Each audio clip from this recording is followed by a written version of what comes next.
পশ্চিমবঙ্গ গ্রামীণ স্বাস্থ্য কেন্দ্রে নিয়োগের জন্য বিজ্ঞপ্তি জারি হয়েছে, যেখানে সম্পূর্ণ জেলায় জেলায় বিভিন্ন তোমাদের গ্রাম পঞ্চায়েত ব্লকে তোমাদের পোস্টিং হবে।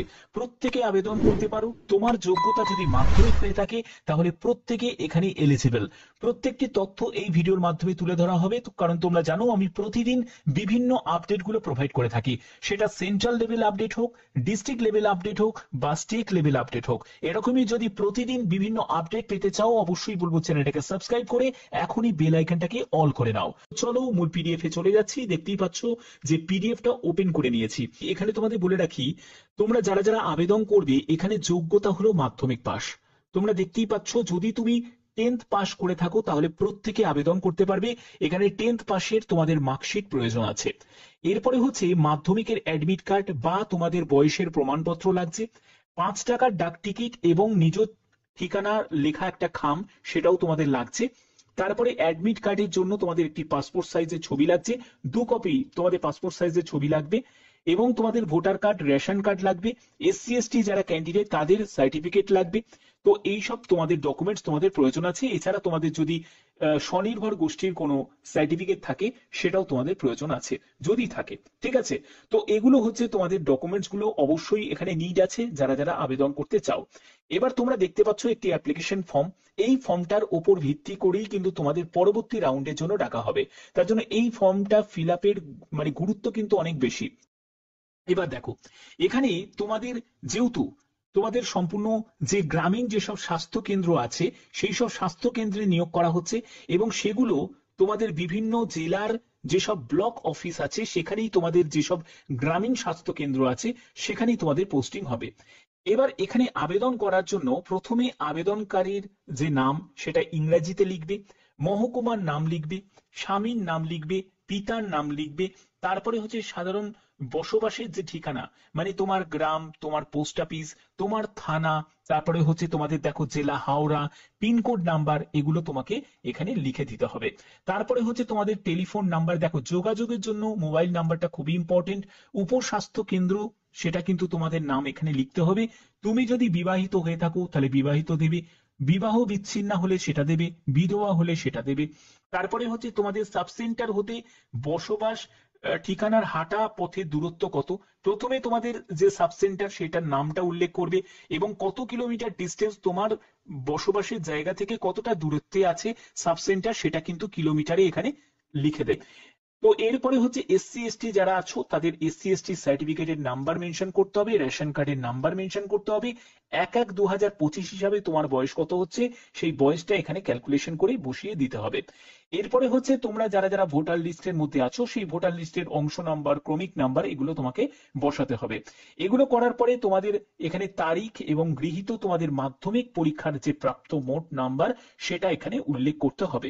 ঠিক আছে, এরপরে তোমাকে এখানে সই করে দিতে হবে। এই হচ্ছে তোমাদের ফর্ম ফিল আপ। ঠিক আছে, এই হচ্ছে তোমাদের ফর্ম ফিল আপ। আশা করছি তোমাদের সম্পূর্ণ ডিটেলসটা তোমাদের বুঝিয়ে দিলাম কিভাবে ফর্ম ফিল আপটা করবে। এর পরবর্তী যে স্টেপটা সেটা ভালো করে দেখে নাও। এর পরবর্তী যে স্টেপ সেটা হলো তোমাদের 10ই জুলাই থেকে তোমাদের আবেদন শুরু হচ্ছে এবং 31শে জুলাই পর্যন্ত আবেদন করতে পারবে বিকেল 5টার মধ্যে। ঠিক আছে, এবং আবেদনপত্র জমা দেওয়ার যে ঠিকানা সেটা হচ্ছে এই সংশ্লিষ্ট সমষ্টি তোমাদের উন্নয়ন আধিকারিককরণ বিডিও অফিসেই তোমাদের জমা করতে হবে। সেই জমার তোমাদের যে ঠিকানাটা সেটা তোমাদের বলে দেওয়া হচ্ছে। এবং পরবর্তী দেখো তোমাদের এখানেই বলছি, সেটা হলো 2 কপি পাসপোর্ট সাইজের ছবি তোমাদের লাগবে, এবং প্রমাণপত্রগুলির মধ্যে যে কোনো একটি আবেদনপত্রের সঙ্গে যুক্ত না থাকলে সেই আবেদনপত্র বাতিল হয়ে যাবে। অবশ্যই তোমাদের এই জায়গাগুলোকে খেয়াল রাখতে হবে এবং তোমাদের তারিখ, সময়, স্থান পরবর্তীকালে জানানো হবে যে কোন ডেটে তোমাদের ইন্টারভিউর জন্য উপস্থিত হতে হবে, কারণ এখানে যে সিলেকশন প্রসেস সেটা হলো শুধুমাত্র ইন্টারভিউয়ের ভিত্তিতেই তোমাদের সিলেকশন করা হচ্ছে। ইন্টারভিউয়ের ভিত্তিতে কোনো রকম লিখিত পরীক্ষা হবে না। ওকে, এবার দেখো যে তোমাদের এখানে কি কি ডকুমেন্টস প্রয়োজন সেই হিসাবে তোমাদের অবশ্যই তোমাদের ভোটার কার্ড, রেশন কার্ড, এগুলো তোমাদের লাগবে। এবং তোমাদের জাতিগত প্রমাণপত্র হিসাবে এসসি এসটি ওবিসি থেকে যারা বিলং করছো তাদের প্রমাণপত্র যে সার্টিফিকেট সেটা তোমাদের লাগবে, এবং তোমাদের মাধ্যমিকের অ্যাডমিট কার্ডও তোমাদের প্রয়োজন, অথবা তোমাদের যদি জন্ম তারিখের প্রমাণপত্র থাকে সেটা তোমাদের জন্ম তারিখের তোমাদের সার্টিফিকেট সেটাও তোমাদের লাগছে। এর পরবর্তী হচ্ছে তোমাদের এখানে এজ লিমিট কি প্রয়োজন। দেখো 30 থেকে 40 বছরের মধ্যে তোমার বয়স হতে হবে 1/1/2025 হিসাবে। তবে তুমি যদি তপশিলি জাতি তপশিলি উপজাতি থেকে বিলং করে থাকো, তোমার 22 থেকে 40 বছরের মধ্যে বয়স হলে তুমি আবেদন করতে পারবে। অবশ্যই তোমাদের এখানে যোগ্যতা হলো মাধ্যমিক পাস। তবে তোমার যদি হায়ার কোয়ালিফিকেশন থাকে তার জন্য কিন্তু তোমরা কোন রকম এক্সট্রা সুযোগ সুবিধা পাবে না। এখানে তোমাদের মাধ্যমিক পাস যোগ্যতাই চাওয়া হয়েছে এবং মাধ্যমিক পাস যোগ্যতাটাই এখানে তোমাদের গ্রহণ করা হবে, ঠিক আছে। এবং এর ভিত্তিতেই যারা যোগ্য প্রার্থী তাদেরকে মেরিট ওয়াইজ তাদেরকে ইন্টারভিউতে ডাকা হবে। ক্লিয়ার? তো এখানে দেখো তোমাদের এখানে বলা হচ্ছে কেবলমাত্র বিবাহিত বিধবা বা আদালত কৃত তোমাদের ডিক্রি মূলে বিবাহ বিচ্ছিন্ন যারা ক্যান্ডিডেট আছো তারাই কিন্তু আবেদন করতে পারবে, শুধুমাত্র মহিলা প্রার্থীরাই কিন্তু আবেদন করতে পারবে, এবং তোমাদের এলাকার সেই এলাকার স্থায়ী বাসিন্দা হতে হবে, ঠিক আছে। তোমাদের বিজ্ঞপ্তি যেটা প্রকাশিত হয়েছে সেটা জেলা স্বাস্থ্য ও পরিবার কল্যাণ সমিতি হাওড়ার তরফ থেকে। অবশ্যই কমেন্টে তোমরা তোমার জেলার নাম কিন্তু জানিয়ে রাখবে। যেমন এখানে যেমন হাওড়ার তরফ থেকে বেরিয়েছে, এর পরবর্তী অন্য যেসব জেলাগুলো আছে সেই জেলাগুলোরও কিন্তু এবার বিজ্ঞপ্তিগুলো পরপর রিলিজ হতে থাকবে, ঠিক আছে। যদি সেই ব্যাপারে আপডেট পেতে চাও তাহলে অবশ্যই কিন্তু কমেন্টে জানাবে যে স্যার আপডেট পেতে চাই, এবং তোমার জেলার নামটা অবশ্যই কমেন্টে জানিয়ে দেবে। ওকে, এবার দেখো তোমাদের কোন কোন ব্লকে নিয়োগ করা হচ্ছে, গ্রাম পঞ্চায়েত লেভেলে নিয়োগ করা হচ্ছে তারও কিন্তু লিস্ট তোমাদের জারি হয়েছে।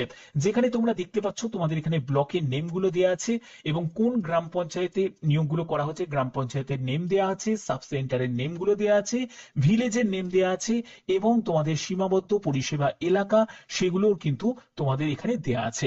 অবশ্যই তোমরা দেখে নেবে, এবং এখানে তোমাদের ভ্যাকেন্সি গুলো দেয়া আছে।